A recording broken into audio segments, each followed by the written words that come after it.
Have you ever opened 37 browser tabs in a caffeine-fueled panic at 11:47 p.m. because someone said, just do a lit review?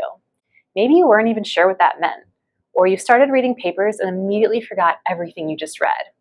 Or you're staring at a blank Word doc thinking, how do I write something when I can barely remember what I just read and every study says something different? If that sounds familiar, you're not alone and you're in the right place.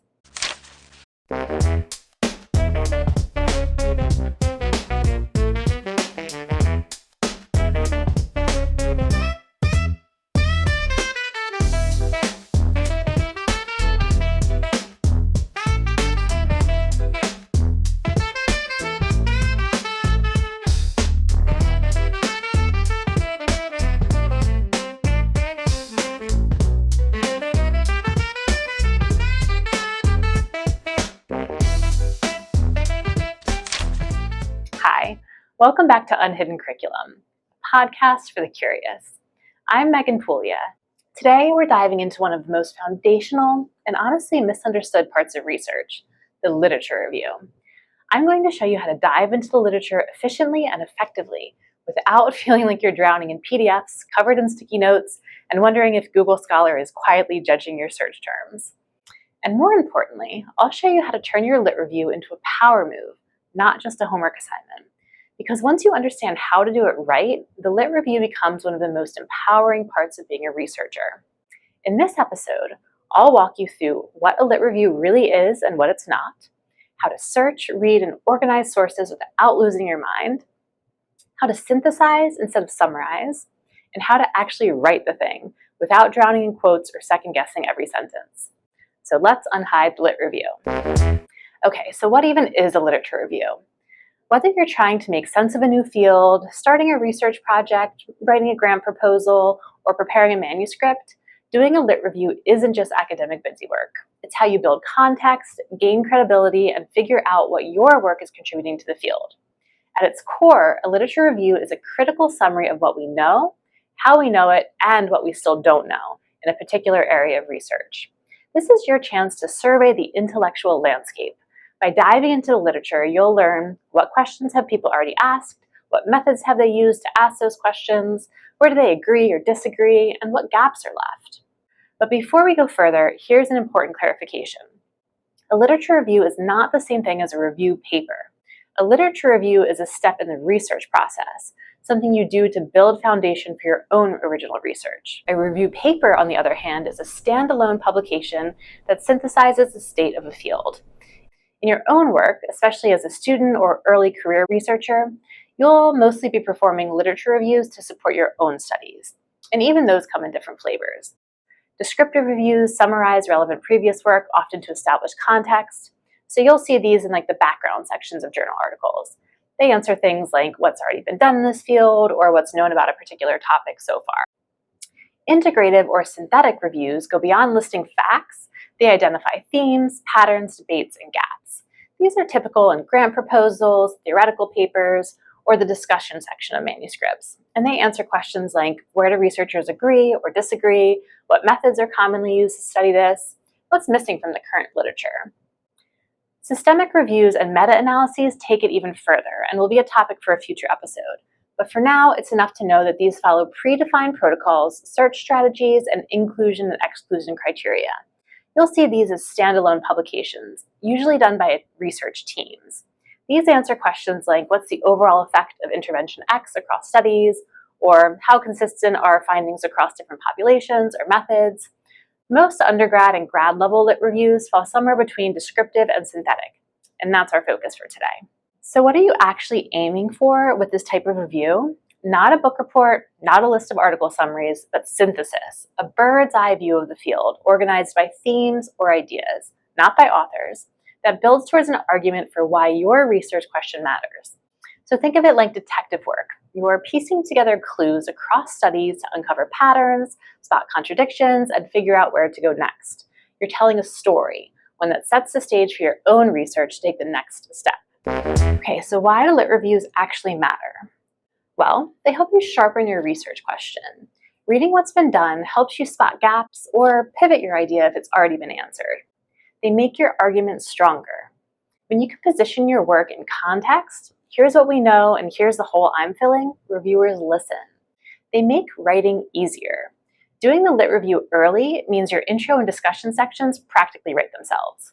They help you spot gaps. Is there a methodological flaw everyone keeps repeating? A sample bias? A theoretical black hole? That's gold for carving out your niche. Okay, now for the how-to. Here's a step-by-step approach that's helped me and my students stay sane and avoid the never-ending lit review rabbit hole. Step 1 is define your scope and keywords. Start with your research question. Then think, what are the key concepts or variables? What synonyms or related terms could people use? Let's say your question is, how does maternal touch affect infant brain development in the context of postpartum depression? Your keywords or search terms might include maternal touch, tactile stimulation, affective touch, infant brain development, neurodevelopment, EEG, fMRI, postpartum depression, maternal mental health, perinatal mood disorders. Mix and match your search queries and be sure to keep a running list of what you used and on what date. Okay, step 2 then is to search smart, not endlessly. So you've got your research question or topic, now what? Where do you actually go to find the papers you need? My go-to is Google Scholar. It's broad, user-friendly, and often links directly to PDFs. But depending on your field, you'll also want to check out other major databases like PubMed for biomedical topics, Web of Science and PsycInfo, especially for psychology and related fields. These platforms don't just let you type in keywords, they also support advanced search syntax. These are special characters and operators that help you filter results more precisely. Most people don't realize how powerful these tools are, but once you learn them, they'll save you hours of sifting through irrelevant studies. So let's break down the basics so you can search smarter, not harder. Up first is Boolean search. This is and, or, and not, in all caps. And narrows your search. It says all terms must be present in the paper for the database to identify it for you. Maternal touch and infant brain. Or expands your search. At least one term must be present. Used for synonyms, maternal touch or tactile stimulation or physical contact. Not excludes a term. Depression, not bipolar. Here's a pro tip. Combine them using parentheses to group logic. Next up are advanced operators. Quotation marks require the exact phrase to be found, maternal touch or infant brain development. Without quotes, the search might pull anything with the words maternal, infant, or touch scattered across the article. An asterisk is a wildcard or truncation. This replaces any number of characters. Super useful for word variants. So depress would get depression, depressed, depressive. Question mark is a single character wildcard. Now, not all databases use this, but it replaces a single character. So woman or women. Let's say you're exploring how touch impacts infant brain development, especially in contexts involving maternal mood. Here's a polished search query. That search will get you studies on human infants, including either brain or neurodevelopment outcomes related to depression or mental health, and excluding mouse studies. Once you've got a solid search strategy, you'll probably still end up staring at a long list of potentially relevant papers. Feeling overwhelmed? Here are a few pro tips to cut through the noise. Start with a key review article. It gives you the lay of the land, major findings, open questions, and who's who in the field. Use it as a launch pad to dive deeper. Then follow the reference trail backwards. When you find a useful paper, check who they've cited. This helps you trace the foundations of the research and uncover important older work you might have missed. Then go forward in time. One of the best features of Google Scholar is the cited by link under each article. Click it to see all the papers that cited your article of interest. You can even search within those citing papers. Just use the search within citing articles box at the top of the page. It's like future-proofing your lit review.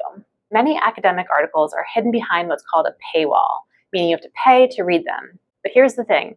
I have never paid to read a journal article, not once, and you shouldn't either. Why? Because A, the authors don't see a dime from that fee, and B, they want you to read and use their work. So here's how to access papers legally and for free. Start with Google Scholar or ResearchGate. Authors often upload preprints or accepted manuscripts to these platforms. The formatting might not be as fancy, no double columns or journal logos, but the content is going to be the same. Also, you can use open access tools. Unpaywall is a free browser plugin that finds legal full-text PDFs online. Core.ac.uk aggregates millions of open access research papers from repositories worldwide. The Directory of Open Access Journals is a great resource for fully open access journals across disciplines. Avoid Sci-Hub. Yes, it offers access to paywalled articles, but it's illegal in many countries, and there are now better legal options for getting what you need. Still can't find what you're looking for? Try your institution. If you're affiliated with a university, use your library portal. Many subscriptions are already covered, and if they don't have access, librarians can often get the article for you through interlibrary loan. Just don't wait until the night before your grant is due. Last resort, email the author. Every paper lists a corresponding author with an email address. It's totally normal to send a quick message asking for a copy. Most researchers are happy to share their work. Okay, step 4 is stay organized. Use a citation manager. Seriously, this is one of the easiest ways to save yourself hours and headaches down the road. Citation managers let you import references directly from your browser, organize papers into folders, tag them with keywords, and jot down notes as you go. When it comes time to write, they can also generate citations and bibliographies for you, automatically adjusting for whatever citation style you need. APA, MLA, Chicago, whatever, with a single click. These tools are time-saving, sanity-saving magic. I personally use and recommend Zotero. It's free, open source, and user-friendly. I did use Mendeley for years, but I eventually ran into some problems with the web importer. And EndNote is another widely used option, especially in institutional settings. Each tool has its quirks, so if you're starting from scratch, I recommend testing out a few to see which interface works best for you. But if you're in a lab that already uses a particular manager, it's a good idea to stick with that. It'll make collaboration and source sharing much smoother. Whether you're using a citation manager or not, don't just dump PDFs into a folder and hope for the best.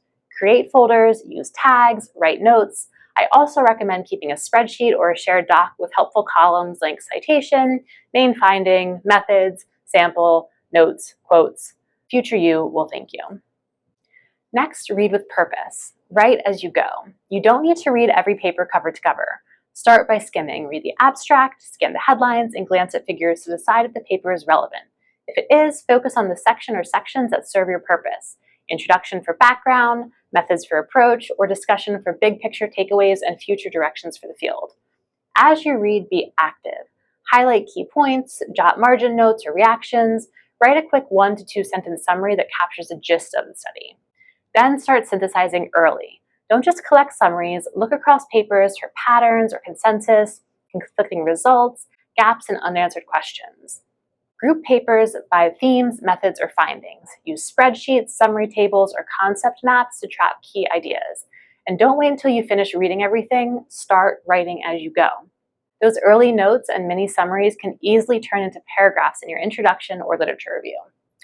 Your goal isn't to report everything, is to explain what's been done, what's missing, and why your project matters. All right, let's take a minute to talk about what not to do.